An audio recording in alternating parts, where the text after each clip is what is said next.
기쁨을 구하랴. 내가 지금까지 사람들의 기쁨을 구하였다면 그리스도의 종이 아니니라. 아멘. 우리 옆에 계신 분과 함께 인사하겠습니다. 주님의 이름으로 사랑합니다. 네, 화면으로 예배 드리시는 분도 영적으로 주 안에 강건하시고 승리하시기를 부탁드립니다. 요즘 이 코로나 시대를 위해 사람들이 우울증과 참 말로 다 할 수 없는 이 분노와 또 이런 일들이 참 많이 일어나고 있는 것이 속속들이 들립니다. 참 많이 힘들고 어려운 시기인 것은 분명하죠. 정말 어렵습니다. 마음껏 뭔가 할 수 있는 것도 아니고 그렇다고 내가 조심하지 않으면 참 어려운 시기를 겪고 있기 때문이죠.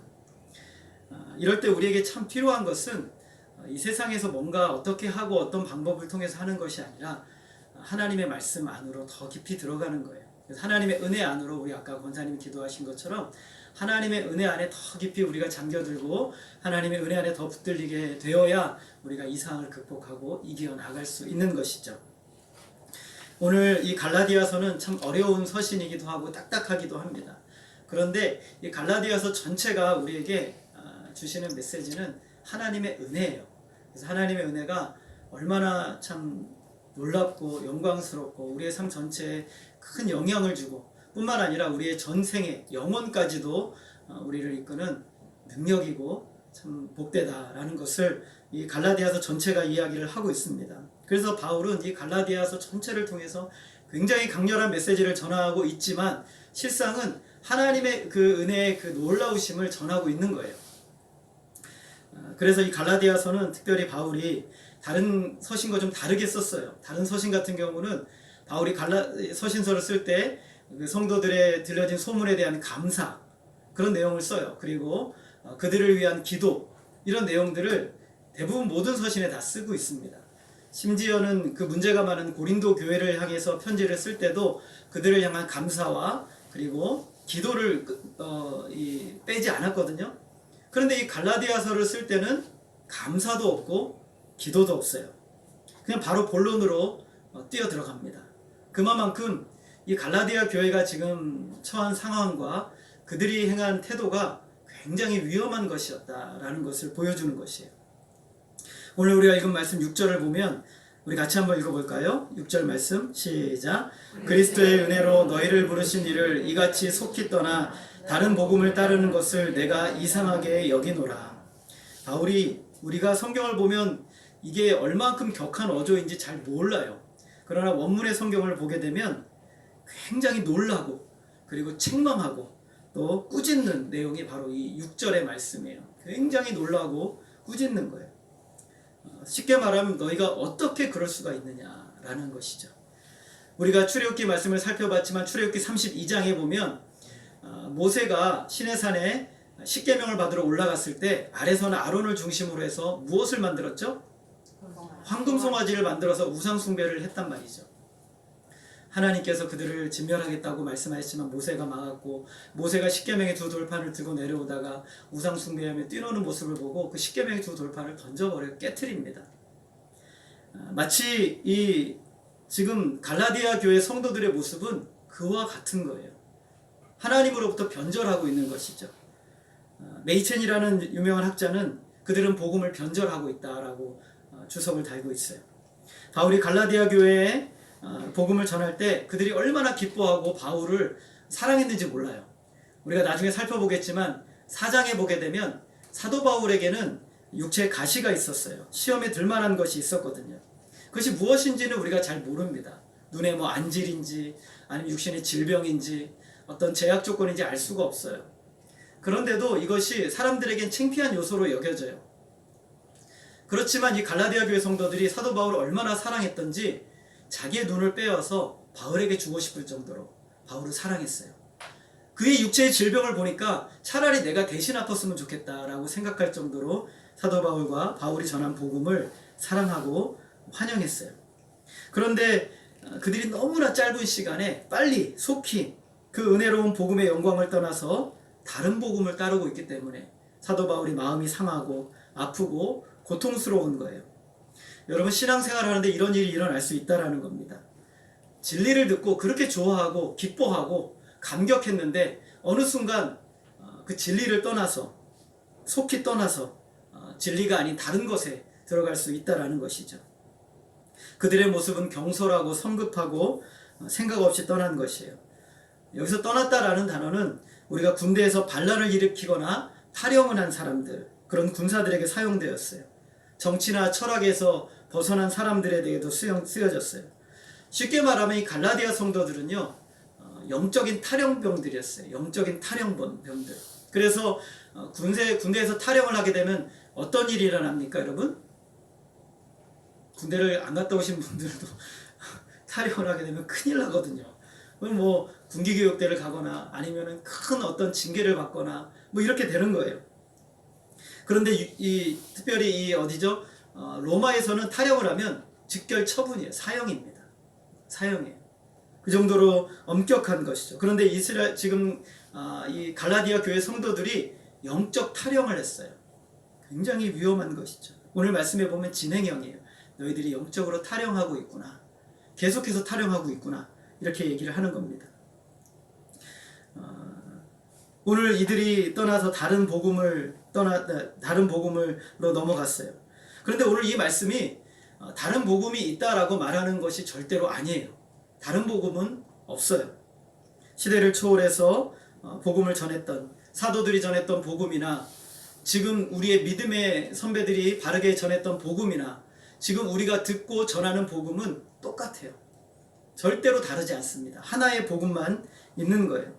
믿음의 선배들이 전하고 들었던 복음은 지금 우리가 문화와 상황이 너무나 다르지만 그럼에도 불구하고 똑같은 복음을 전하고 똑같은 복음을 들어요. 하나의 복음은 예수의 복음입니다. 예수님 자신이 복음이에요. 예수님께서 우리에게 가지고 오신 것이 복음이에요.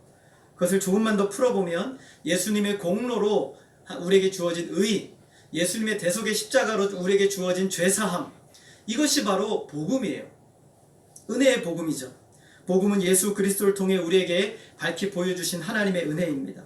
예수님의 공로와 십자가의 대속으로 이루셨기 때문에 저와 여러분은 공로와 자격 없이 그 무엇도 없이 죄가 용서되고 구원에 이르게 됩니다.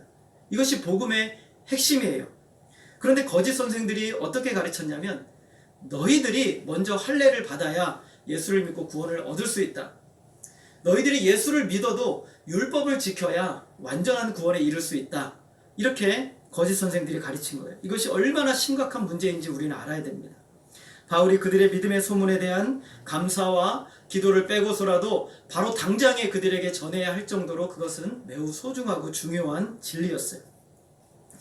이들이 거짓된 가르침은 얼마나 위험하냐면 하나님의 영광을 땅에 짓밟고 그리고 성도들의 영혼을 망하게 만들 수 있는 위험한 일이었어요. 그리고 율법주의자들, 이 거짓 선생들이 가르치는 것은 굉장히 그럴싸해 보이고 세련됩니다. 무엇이 세련되냐면 그들의 경건, 그들의 삶, 이런 것은 굉장히 사람들에게 매력적으로 보여지게 되는 것이죠. 그런데 믿음으로 말미암는 은혜로 인한 구원은 뭔가 좀 부족해 보이고 뭔가 좀 세련돼 보이지 못하는 그런 것이 있는 거예요. 거짓 선생들이 가르쳤던 이 다른 복음은 두 가지로 우리가 요약해서 설명할 수가 있어요. 여러분 이것을 잘 기억하시면 이 시대에 얼마만큼 우리가 복음이 잘못 전해지고 있는지를 여러분 이해하실 수가 있을 거예요. 첫 번째는 그리스도인이 되기 위해서는 먼저 유대인처럼 되어야 한다라고 그들이 가르치는 거예요. 먼저 유대인처럼 되지 않으면 너희들은 예수를 믿을 수 없고 구원을 받을 수 없다라고 얘기를 하는 것이죠. 원래 그 하나님을 믿는 믿음이라는 것이 유대인으로부터 시작되었잖아요. 그래서 유대인들로부터 시작된 것이기 때문에 이 당시에 사람들이 이런 가르침을 들을 때 참 그럴싸해 보여요. 왜냐하면 하나님을 믿는 믿음이 유대인으로부터 왔기 때문에 그들이처럼 되어야 하는 것이 어쩌면 당연한 것처럼 여겨지는 것이죠. 그래서 거짓 교사들은 예수님을 믿기 위해서는 유대인처럼 되기 위해서 할례를 받아야 한다라고 얘기를 한 거예요. 너희들이 먼저 할례를 받아야 예수를 믿을 수 있다라는 것이죠. 여러분 이런 잘못된 신앙이 그동안 서구 역사를 비롯해서 온 시대의 역사에서 반복되어져 왔어요. 서구가 기독교 복음을 세상에 전파하는데 실패했던 잘못 중에 하나가 바로 그건데 그들이 가지고 있었던 익숙한 문화도 복음과 함께 전해졌던 거예요. 이것도 복음인 것처럼 그들에게 전했던 것이에요. 우리는 얼마나 어리석은지 사람들을 우리가 똑같은 존재로 만들려고 하는 그런 연약함들이 우리 가운데 있어요. 자녀들을 대할 때도 우리가 똑같이 만들려고 해요. 남편도 나와 똑같이 만들고 아내도 나와 똑같이 만들려고 합니다. 너무나 다른데도 말이죠. 우리는 정말 다릅니다. 문화의 차이도 달라요. 그런데도 복음을 전하면서 문화까지도 함께 전하면서 이것이 복음이라고 전하려고 하는 유혹에 우리는 쉽게 빠지게 되는 것이죠. 이것은 잘못된 생각이에요. 어느 누구에게도 복음이 말하는 것은 오직 예수 그리스도를 믿음으로만 우리가 구원을 받을 수 있다라는 거예요. 믿음으로만 성도가 되는 거예요. 우리처럼 되고 나서 예수를 믿어서 성도가 되는 것이 절대로 아니라는 것이죠. 우리처럼 사람을 만들려고 하지 말아야 되는 것이죠. 여러분, 교회가 이 땅에 들어오고 처음에는 그러지 않았지만 교회가 교회 안에 문화가 생기기 시작했어요. 교회라는 곳에 어떤 가지고 있는 견고한 틀이 생기기 시작했다라는 것이죠. 그래서 예수를 믿기 전에 먼저 우리는 교회라는 문화를 거치게 되는 거예요. 기도라는 문화, 어떤 경건이라는 문화, 어떤 그 사람들의 지위라는 문화, 그리고 교회에 들어가기 위해서 이 정도의 수준이 되어야 한다고 생각하는 그런 문화, 그것들이 교회 안에 견고한 진으로 세워져 있었던 것이죠. 그래서 마치 치열한 경쟁사회 같이 교회도 똑같이 보여지는 거예요. 치열한 경쟁사회 속에서 우리가 잘못하면 도태되고 실패하고 많은 약함들, 또 가난함들이 마치 그가 버림받은 사람인 것처럼 여겨지게 되는 거예요. 근데 교회 안에서도 똑같은 이런 모습들이 나타나요. 가난하고 연약하고 부족하고 실패한 것 같으면 그 사람은 교회 안에 들어올 자격이 없는 것처럼 그렇게 여겨지는 것이죠. 교회의 생명은 똑같이 만드는 것이 아니라 다양성이 있는 거예요. 온갖 다양한 사람들이 함께 교회에 모여서 함께 한 분 하나님을 예배하고 섬기는 것이 복음의 본질이에요. 놀라운 복음의 본질이죠. 온 공동체 안에 와서 어떤 무리도 같이 와서 그들의 고유한 아름다움을 가지고 다양성을 가지고 함께 하나님을 섬기고 예배할 수 있도록 만들어야 하는 것이죠. 중산층들만 모이는 교회, 엘리트 그룹들만 모이는 교회, 어떤 특정한 그룹들만 모이는 교회는 교회의 본질을 벗어나는 거예요. 그것은 교회가 원하는 하나님이 말하는 참된 복음의 모습이 아닌 것이죠. 유대인들이나 거짓 선생들의 실패는 사람들을 먼저 유대인처럼 만들어 놓고 그들이 예수를 믿어 하나님의 자녀가 되도록 했다라는 것이죠. 복음의 영광은 똑같이 만드는 것이 아니라 다양성 안에 복음이 역사하도록 하는 것이에요. 여러분, 우리의 인생 가운데 수많은 문제들과 또 답답함과 아픔들이 있어요. 근데 사람들은 뭐라고 말하냐면 네가 나처럼만 된다면 너는 얼마든지 그 문제에서 해결될 수 있다라고 말합니다. 그러나 복음은 그렇게 얘기하지 않습니다. 네가 예수를 만나야만 하나님의 은혜 안에 들어와야만 너의 인생의 모든 문제에서 너는 해결함을 받을 수 있다라고 이야기를 하는 거예요.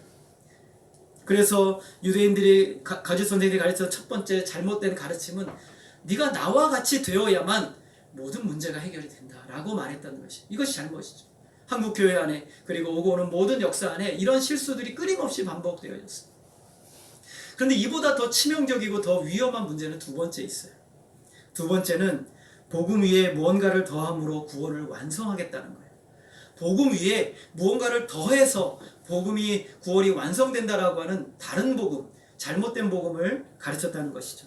거짓 선생들은 예수를 믿는다면 너희들이 율법을 준행함으로 그 구원이 완전해진다라고 가르쳤어요. 이러한 가르침은 예수님으로 말미암아 예수님으로 말미암는 그 구원을 모세의 율법이 완성하도록 만드는 착오에 빠지는 거예요. 구약 성경 전부가 저와 여러분에게 보여주는 메시지가 무엇입니까? 아브라함과 이삭과 야곱과 모세와 다윗을 비롯한 그 모든 사람들의 이야기를 통해서 저와 여러분에게 말씀하는 하나님의 진리가 무엇이에요? 다 율법 안에서 넘어졌다는 거예요. 율법 안에서 그들이 승리할 수 없다라는 거예요. 율법을 그들이 온전히 지킬 수 없다라는 것을 구약 성경이 전부가 다 우리에게 보여주고 있는 것이에요. 어느 누구도 율법을 지켜서 하나님 앞에 완전하게 설 수 있는 사람은 단 한 명도 없습니다. 그렇게 훌륭한 사람들도 우리와 똑같이 허물과 한계 자체입니다. 우리는 자꾸 사람들이 다르다라고 생각을 해요. 저렇게 영적인 목사님은 우리와 다르겠지. 저렇게 기도 많이 하는 사람들은 우리와 다르겠지. 여러분, 다르지 않습니다. 사람은 다르지 않아요. 우리는 아브라함과 다르겠지. 우리는 모세와 다르겠지. 우리는 요셉과 다르겠지. 바울과 다르겠지. 아닙니다. 우리는 모두가 다 예외 없이 우리의 힘과 자격으로 하나님 앞에 설 수 없어요. 어느 누구도 단 한 명도 설 수 없어요. 우리는 다 똑같습니다. 똑같은 상태 안에 있어요. 아담의 범죄 이후로 모든 사람이 똑같은 절망과 영원한 멸망 가운데 똑같이 서 있는 거예요. 아브라함이 좀 낫고 다윗이 좀 낫고 바울이 좀 낫고, 아니요, 그런 거는 성경에서 절대 얘기하지 않습니다. 사도행전이 끊임없이 보여주는 이야기는 무엇입니까? 바울의 위대함이 아니라 바울과 같은 사람도 들어서 사용하시는 하나님의 은혜예요. 그것을 이야기하는 거예요. 바울이 위대한 것이 아니라 그런 사람도 바꾸시는 하나님의 은혜예요. 저와 여러분같이 고집스럽고 완고하고 자기중심적인 사람을 바꾸셔서 우리로 하여금 하나님의 사람으로 만드시는 그 하나님의 은혜가 놀라운 것이지, 오늘 우리 자신의 그 무엇도 놀라운 것은 단 하나도 없는 것이죠. 그런데 이 거짓 교사들은 조상들도 지키지 못했던 율법을 더해야 자기들의 구원이 온전해진다라고 가르치는 것이에요. 다 멸망길로 내모는 것이죠. 율법을 완전히 지킬 수 없다면 우리가 일부만 지키고 복음을 믿을 수 있지 않겠습니까? 그런데 일부도 우리는 온전히 지킬 수가 없어요. 일부만 지켜서 복음을 믿을 수 있다면 그런 복음을 하나님이 주셨을 거예요. 우리는 일부도 온전히 지킬 수 없습니다. 사도행전 15장에 사도 베드로가 예루살렘 공회에서 이렇게 말합니다. 우리 조상과 우리도 능히 매지 못한 멍에를 제자들의 목에 두려느냐. 그리고 말합니다. 우리는 그들이 우리와 동일하게 주 예수의 은혜로 구원받는 줄을 믿노라. 여러분들 이렇게 믿으십니까? 예, 예외 없이. 이런 믿음이 전부예요.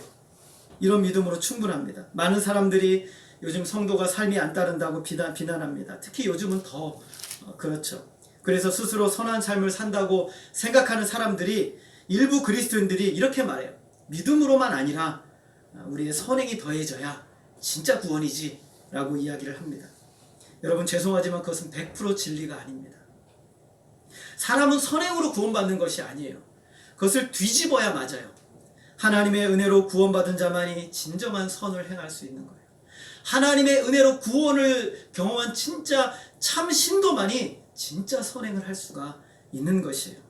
주님이 우리를 구원하셔서 새 생명을 주신 목적은 선을 행하는 친백성이 되도록 하시는 것이지, 우리가 스스로 선을 행함으로 하나님이 원하시는 의의 조건을 만족시키도록 우리를 부르지 않으셨다는 거예요. 자기중심성으로 똘똘 뭉쳐있는 우리를 하나님 중심과 이웃 중심으로 살아가도록 우리를 구원하신 거예요. 여러분, 뭔가를 더해야 우리의 구원이 완전해지는 것이 아닙니다.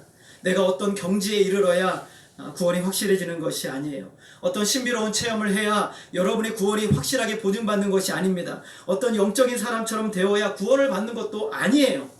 구원에 차등이 있는 것도 아니고 구분이 있는 것도 아닙니다. 아브라함을 비롯한 모든 믿음의 조상들, 바울까지, 그리고 저와 여러분 모두가 다 똑같은 방법으로 하나님이 구원하셨어요. 똑같은 방법으로. 저와 여러분이 어머니의 모태로부터 죄를 가지고 태어나서 율법을 단 한 번도 사랑해서 단 한 번도 바르게 준행해 보지 못한 우리를 대신해서 예수님께서 인간의 몸을 입고 이 땅에 성육신하셨어요. 이 땅에 오셨어요. 그리고 우리와 같이 되셨죠. 그리고 그 몸으로 율법을 완전히 다 준행하셨어요. 율법을 거듭거듭 깨뜨렸으며 율법의 모든 형벌과 율법의 진노를, 우리가 받아야 할 진노를 십자가 위에서 대속의 십자가로 한 몸으로 다 받으셨어요. 그래서 율법으로 더하거나 준행함으로 구원을 받을 수 없는 우리를 위한 완전한 의가 되어주심으로 우리가 구원을 받은 거예요. 그런데 그 영광스러운 하나님의 은혜의 복음 위에 율법을 더하라고 하는 것은 완성시켜 놓으신 구원을 깨트리려고 하는 거예요. 하나님께서 사랑하시고 은혜를 베푸신 오늘 그 은혜를 다시 내 힘으로 한번 얻어봐야 되겠구나, 내 힘으로 한번 그것을 얻어봐야 되겠구나라고 한 것과 똑같은 일을 지금 하고 있는 것이라는 것이죠. 하나님이 거저 주셨는데 내가 다시 한번 이것을 내 힘으로 얻어봐야 되겠구나라고 노력하고 애쓰는 것이 바로 거짓 선생들의 가르침이었던 것이에요. 이 구원의 은혜를 우리가 뭔지를 알아야 돼요. 얼마나 하나님께서 우리에게 아무 조건과 아무 자격과 저와 여러분이 평생의 그 어떤 그 우리의 영적인 모습과 그 모습이 그 더해지지 않는다 할지라도 하나님은 우리를 구원하시기로 작정하신 거예요. 그래서 하나님의 은혜라고 하는 거예요. 그 무엇이 저와 여러분이 하나님께 더해지지 않는다 할지라도, 여러분의 경건이 더 충만해지지 않는다 할지라도 하나님이 우리를 구원하시기로 작정하시는 것이 하나님의 은혜예요. 이 은혜를 알아야 우리는 감사하게 되는 것이요. 이 은혜를 알아야 우리가 기꺼이 사랑하는 하나님 앞에 우리의 삶을 드릴 수가 있는 것이죠. 저와 여러분 속에 다른 복음을 좋아하는 경향이 있어요. 이 은혜의 복음은 조금 부족하고 낯설게 느껴집니다. 세련되지 않아요. 그 이유가 무엇이냐면 우리가 태어나면서부터 모태로부터 태어나면 죄를 가지고 태어났는데 그때 두 가지의 잘못된 경향성을 가지고 태어났어요. 하나는 자기중심성이고 하나는 왜곡된 종교성이에요. 이 자기중심성이 왜곡된 종교성을 만나니 다른 복음이 나오는 거예요. 우리는 태어나면서부터 자기중심적으로 태어났어요. 그런데 그것만 가지고 태어난 것이 아니라 왜곡된 종교성을 가지고 태어났는데 이 두 가지가 함께 만남으로 다른 복음이 탄생을 하는 겁니다. 역사 안에 수도 없는 다른 복음이 나타났어요. 은혜 안에 자격 없는 자를 구원하심에 다들 감격하고 눈물을 흘리지만 눈을 들어 옆을 보니 옆에 있는 지체들을 바라봅니다. 세상의 관점에서 실패하고 아무것도 가지고 있지 않은 그런 사람들도 은혜로 값없이 자기와 똑같이 부르셨다는 것이 인정이 안 되는 거예요. 내가 한 것처럼 저 사람도 뭔가 더 해야 할 것 같고, 내가 한 것처럼 저 사람도 기도를 더 많이 해야 될 것 같고, 내가 한 것처럼 저 사람도 더 많이 알아야 될 것 같고, 내가 한 것처럼 그 어떤 윤리적인 기준과 어떤 선행을 더 해야만 저 사람도 구원을 받을 수 있다라고 끊임없이 우리 안에서 이 자기 중심성과 왜곡된 종교성이 그들을 정죄하고 그들을 평가하고 있는 것이죠. 예수님의 비유에 나온 것처럼 이른 새벽부터 뜨거운 햇빛 아래서 종일 수고한 사람들이나 제일 마지막에 1시간밖에 일하지 않은 사람에게 주인이 똑같이 한 데나리온을 줄 때 우리 안에 있는 이 잘못된 자기중심성으로 찌들어 있는 이 우리들도 어떻게 저런 사람과 나를 똑같이 대할 수 있느냐라고 불평과 원망을 하게 되는 것이에요. 이렇게 수고하고 애쓴 사람과 수고하지 못한 사람과 어떻게 똑같이 대우할 수 있는가? 나를 은혜로 대하셨다고 할 때는 기쁘고 감격이 되지만 그런 실패한 사람들에게도 하나님의 동일한 은혜가 적용된다고 하면 불같은 것이 올라옵니다. 이렇게 많이 기도한 나와 저렇게 별로 기도하지 않은 사람과 똑같이 하나님의 은혜가 적용된다면 하나님은 공의롭지 않지 않은가? 이것이 우리 안에 잘못된 다른 복음이에요. 하나님은 그들도 그리고 나도 똑같이 구원하시는 것이 하나님의 은혜이고 공의예요. 그것이 하나님의 방법인 것이죠. 저 사람과 내가 같아 어떻게 똑같이 나를 취급하는 거야? 뭐 다를 것이 없나 하고 우리는 끊임없이 찾아내요. 저 사람 혹시 나와 다른 것이 없나? 내가 좀 우월한 것이 없나? 내가 좀 대단한 것이 없나? 내가 구원받을 만한 그 어떤 하나의 0.0001%라도 더 구원받을 만한 조건과 자격을 찾으려 하는 이 타락한 죄성이 우리 안에 여전히 남아있기에 우리는 다른 복음을 더 좋아합니다. 더 많이 경건을 쌓고 더 세련되어지고 더 괜찮아지고 더 세상적으로 참 좋아 보이는 사람들을 더 좋아하는 것이에요. 빌립보서에서 바울은 저 사람과 어떻게 내가 똑같아? 라고 여기지 말고 뭐라고 했습니까? 다른 사람을 나보다 낮게 여기라고 말하고 있어요. 이것은 정말 하나님의 은혜의 복음을 만나야만 가능한 거예요. 내가 초라하고 연약한 사람도 나보다 낮게 여길 수 있는 것, 진심으로 나보다 낮게 여길 수 있는 것은 나를 죄인 중에 괴수와 같이 하나님의 은혜로 구원받은 나의 그 진실한 존재감을 깨달은 순간에야만, 전인격적으로 경험해야만 그것을 우리는 인정할 수가 있는 거예요. 그 전까지는 내가 저 사람보다 나은 것을 찾고 저 사람보다 괜찮은 모습을 찾고자 하는 것이 우리의 죄성인 것이죠. 우리는 자기중심성에 찌들 대로 찌들어 있기 때문에 저 사람보다 내가 구원받기에 합당하다는 것을 계속 찾습니다. 나를 다른 사람과 구별하려고 우리는 어떻게 합니까? 좀 더 탁월한 경건, 좀 더 탁월한 영적인 훈련, 수많은 훈련을 우리는 하면서 나는 저 사람과 구별되어졌다라고 여기게 만드는 것이. 한국교회 안에 제자훈련이 참 준 유익한 것들이 굉장히 많이 있지만, 그러나 다른 한편으로는 이 제자훈련을 통해서 사람과 사람을 구분하는 잘못된 복음적인 경향성이 우리 한국교회 안에 찌들어버리는 것도 문제인 것이에요. 하나님은 제자훈련을 받아서 그가 굉장히 높은 수준에 올라간 사람뿐만 아니라 제자훈련을 단 한 번도 받지 못했고 이제가 교회에 들어와서 예수를 이제 믿은 사람도 동일한 은혜를 주시는 것이 하나님의 복음이에요.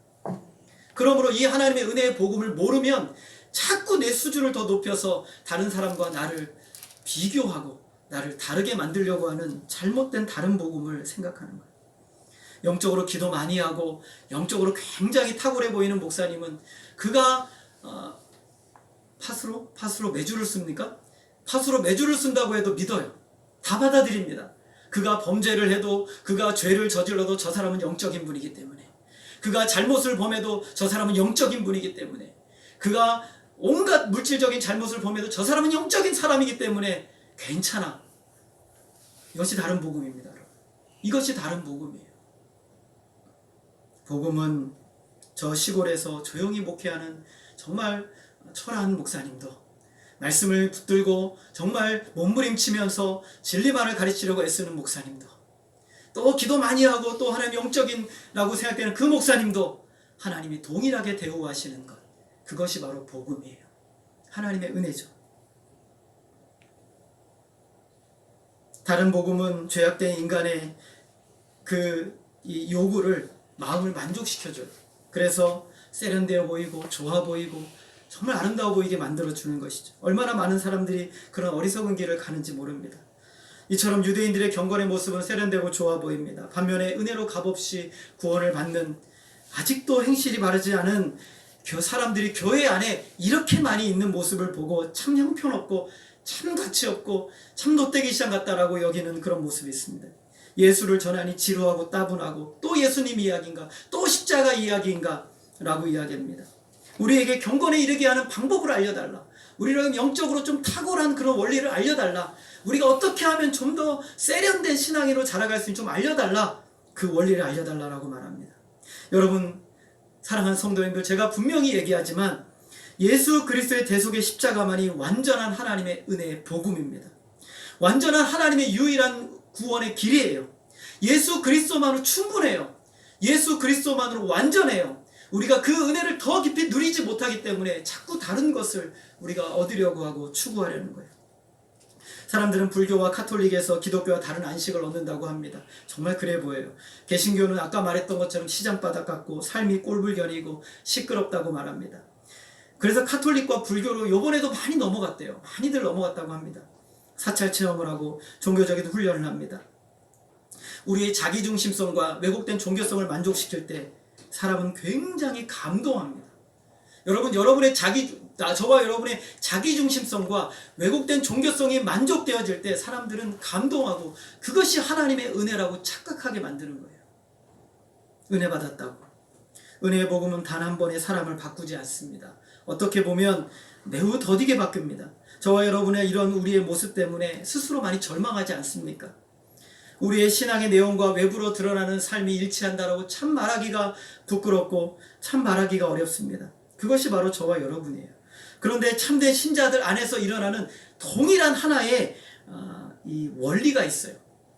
나 자신을 바라보는 눈이나 다른 사람을 바라보는 눈이나, 그리고 나에게 소중한 사람이나 나와 관계없는 사람이나 그 사람을 바라보는데 동일한 하나의 눈이 있는데, 그것은 바로 하나님께서 아무 대가 없이 자격이나 조건 없이 사랑하시고 은혜의 눈으로 여전히 우리를 바라보신다는 거예요. 저나 여러분이나, 그리고 저와 여러분 아무 상관없는 그 누구라도 하나님의 은혜의 눈으로 바라보신다는 거예요. 제가 호스피스 병원을 다닌 지가 3년이 넘었는데 그들을 바라보면, 처음에는 그들을 바라볼 때 너무 초라하고 너무 불쌍하고 너무 안타깝고 참 내가 해줄 수 있는 것이 너무나 없구나라는 그런 안타까움과 그런 마음이 있었어요. 반면에 나는 얼마나 감사한가, 반면에 나는 얼마나 괜찮은가, 막 이런 생각을 할 때가 제가 초기에 있었거든요. 그런데 제가 책을 읽다가, 죄와 은혜의 지배라는 그런 책이 있는데, 존호의 목사님의 책을 읽다가 그것이 얼마나 교만하고 그것이 얼마나 자기중심적인 이야기인지를 깨달았어요. 호스피스 병원에 있는 육신의 생명을 마감하는 사람들의 모습은 초라해요. 그런데 중요한 것은 하나님의 은혜는 그분들이나 저나 동일하게 사랑하시고 동일한 사랑을 주시고 동일한 소망을 주신다는 거예요. 그분들은 절대 불쌍하지 않아요. 하나님의 은혜 안에 있는 사람들은 어느 누구도 불쌍하고 불행하지 않습니다. 왜냐하면 무한하신 하나님께서 그분들에게, 온 우주의 창조주이시며 온 우주의 주관자이신 하나님께서 그분들에게, 오늘 저와 여러분에게 말로 다 할 수 없는 은혜를 이미 주셨거든요. 이제 여러분 지금은 잘 모릅니다. 그러나 우리의 인생이 마감하는 그 순간에 우리는 아하, 하나님이 나에게 얼마나 놀라운 은혜를 주셨는가, 얼마나 내가 자격 없는데 내가 받을 수 없는 나에게 이 놀라운 은혜를 나에게 부어주셨는가라고 우리는 깊이 깨닫게 될 거예요. 그리고 할렐루야, 하나님을 찬양하며 주님을 높여드리게 될 거예요. 그러므로 하나님의 은혜를 모르면 자꾸 내 안에서 자격을 찾으려고 하는 거예요. 하나님의 은혜의 복음을 온전히 만나면 이렇게 초라한 모습 안에서도 하나님의 아름다움을 보게 되는 거예요. 우리가 하나님의 은혜를 더 깊이 경험하면 저 더디 변하고 저 연약한 성도들의 모습을 통해서 소망과 하나님의 아름다움과 복됨을 볼 수가 있는 것이에요. 하나님의 은혜의 복음은 변화가 더딜지라도 정말 세월이 더해가면서 그 아름다움과 복됨이 우리는 충만해져요. 여러분 신앙생활을 오래 하면서 그 은혜 안에 젖어가는 사람들을 보세요. 권사님이 되시고 장로님이 되시고 집사님이 되신 신앙의 연륜이 오래되어진 그 사람들의 그 의연함과 그 아름다움과 그 단단함은 하나님의 은혜로 되어지는 거예요. 하나님의 은혜. 종교성에 머물러서는 안 됩니다. 종교성은 아무것도 할 수 없어요. 무슨 껍데기와 같은 것입니다. 정말 생명이 들어가야 더디지만 완전하고 참된 변화가 저와 여러분의 삶 전부에 고루고루 역사하게 되는 것이에요. 우린 정말 이 세상을 바르고 또 아름답게 섬길 수가 있는 것이에요. 다른 복음을 가르치는 그런 이들을 향해서 사도 바울은 단호합니다. 7절 말씀 우리 같이 한번 읽어보겠습니다. 시작. 다른 복음은 없나니 다만 어떤 사람들이 너희를 교란하여 그리스도의 복음을 변하게 하려 함이라. 8절 9절을 제가 읽어봅니다. 그러나 우리나 혹은 하늘로부터 온 천사라도 우리가 너희에게 전한 복음 외에 다른 복음을 전하면 저주를 받을지어다. 우리가 전에 말하였거니와 내가 지금 다시 말하노니 만일 누구든지 너희가 받은 것 외에 다른 복음을 전하면 저주를 받을지어다. 바울은 단호합니다. 저주를 받을 것이라고 두 번이나 반복해서 이야기를 합니다. 다른 복음은 없고 다른 복음을 가르치면 저주를 받아야 합니다. 바울 자신뿐만 아니라 거짓 선생들뿐만 아니라 하늘로부터 온 천사라도 다른 복음을 전하면 저주를 받아야 됩니다. 왜 그렇게까지 해야 됩니까? 하나님께서 예수 그리스도로 말미암아 은혜로 100% 완전하게 세워주신 그 구원을 허물어버리는 것이기 때문에 하나님께서 100% 0.0001도 보태지 필요가 없이 완벽하게 만들어 놓으신 그 구원을 허물려고 하는 것이기 때문에 저주를 받아야 된다라고 말하는 것이. 사도들이 전하는 복음이나 믿음의 선진들이 전하는 복음이나 우리가 전하는 복음은 하나도 다르지 않습니다. 이 길 외에 생명의 길로 들어가는 길은 없어요. 이것에 대해서는 목에 칼이 들어와도 우리는 타협하고 양보할 수가 없습니다. 영혼을 살리고 하나님의 영광이 드러나는 유일한 길은 하나님의 은혜의 복음을 바르게 전하는 것이에요. 고린도전서 9장에서 바울은 유대인에게는 유대인의 모양으로, 이방인에게는 이방인의 모양으로, 또 연약한 자에게는 연약한 자의 모양으로 얼마든지 자기는 바꿀 수 있다라고 말합니다. 그러나 바꿀 수 없는 것은 하나님의 은혜의 복음. 그것만큼은 바꿀 수 없다는 것이. 얼마든지 내가 그 사람이 종이 될 수 있고 그 사람을 섬길 수 있고 그 사람에게 내가 정말 죽어 살 수도 있고 그 사람이 말하면 내가 주눅들 수도 있고 그 사람이 말하면 매일 져줄 수도 있지만 단 하나 질 수 없는 것, 그것은 바로 하나님의 은혜의 복음. 그것만큼은 내가 바꿀 수 없다. 그것이 바로 사도 바울의 모습이었어요. 바울은 말합니다. 10절 제가 읽습니다. 내가 사람들에게 좋게 하랴 하나님께 좋게 하랴 사람들에게 기쁨을 구하랴 내가 지금까지 사람들의 기쁨을 구하였다면 그리스도의 종이 아니니라. 우리는 이 진리를 분명하고 믿고 알기 때문에 사람들의 마음을 아프게 하고 때로는 못을 박는 일을 하게 되는 것이에요. 진리 편에 속해서 사람을 살리는 유일하고 참된 길은 이 길밖에 없어요. 하나님 편에 서서 사람을 잠시 기쁘게 하지 못하는 것을 우리는 두려워해서는 안 되는 것이죠. 한국 교회의 가장 큰 문제는 그 사람이 처음부터 타고났던 자기중심성과 그 왜곡된 종교성을 만족시키기 위해서 그들을 기쁘게 하기 위해서 다른 복음을 전했던 거예요. 그러니 한국 교회의 이만큼의 문제가 지금 여기서부터 시작되는 거예요. 사람들은 자기중심적이고 자기가 원하는 거, 자기의 위치를 만들고 저 사람은 나와 다르고 고린도 교회처럼 파당을 만들고 사람을 나누고 사람을 교회에서 구분하고 그리고 하나님 앞에 자기는 더 탁월한 종이고 더 대단하고 더 훌륭하고 더 괜찮은 존재라고 말하는 잘못된 사고에 빠져 있어요. 자기중심성과 왜곡된 종교성이 만나니 그것을 교회에서 가르치고 그들을 만족시켜 주었기 때문에 한국교회가 이렇게 어려움 가운데 빠지는 거죠. 여러분, 우리는 복음을 분명하게 말해야 될 때 복음을 말해야 됩니다. 우리는 복음을 분명하게 말해야 될 때 말해야 되는데, 더 분명하게 말해야 될 때 그때가 언제냐면 바로 나 자신에게 말해야 되는 거예요. 나 자신에게 복음을 분명하게 말해야 돼요. 여러분이 좌절하고 낙심하고 절망한 순간에도 하나님의 은혜의 복음은 절대로 변하지 않습니다. 여러분이 심지어 죄에 빠져서, 심지어 여러분의 입이 난잡하고 여러분의 모든 행동이 부족하다 할지라도 하나님의 은혜의 복음은 바뀌지 않아요. 여러분 자신에게 진리를 전하셔야 돼요. 여러분 자신에게 반복해서 하나님의 은혜의 복음을 전하셔야 돼요. 하나님이 여전히 나를 사랑하시고 하나님이 여전히 나를 은혜의 복음으로, 은혜의 눈으로 나를 바라보고 계심을 믿음으로 고백해야 되는 것이요. 만인의 종이 되기를 주저하지 않았던 그가 이렇게 급한 마음으로 하나님의 은혜의 복음을 깨트린 이들에게 그들을 향해 저주를 이야기하는 것은 진리를 고수하기 위함이었어요. 그런데 우리는 헛된 종교성에 빠져서 다른 사람을 아프게 하기를 주저하지 않는다면 그것은 잘못된 길을 가고 있는 것이죠. 하나님은 우리로 하여금 하나님께 인정받기 위해서 뭔가를 노력하고 그리고 계속해서 뭔가를 더하라고 요구하지 않으십니다. 이미 하나님께서 예수 그리스도를 통해서 이루신 역사로 그것을 완벽하게 다 이루셨어요. 완벽하게 다 이루셨어요.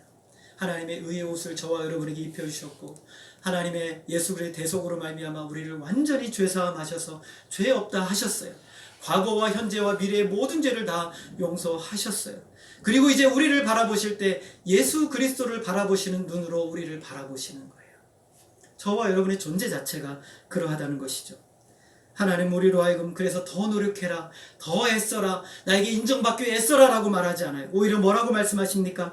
하나님의 은혜의 복음을 누려라. 그리고 하나님을 더욱 의지하라.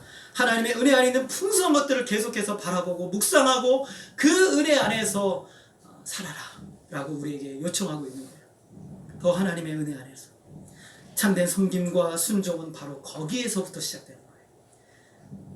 우리가 예수를 믿기 전에 범죄하면 하나님의 심판의 범죄에 따라서 그 법에 따라서 심판을 받지만 우리가 예수를 믿게 되어서 범죄하게 되면 하나님의 가정 안에 들어와 있는 가정의 법에 따라서 하나님의 사랑의 징계가 우리에게 있는 것이에요.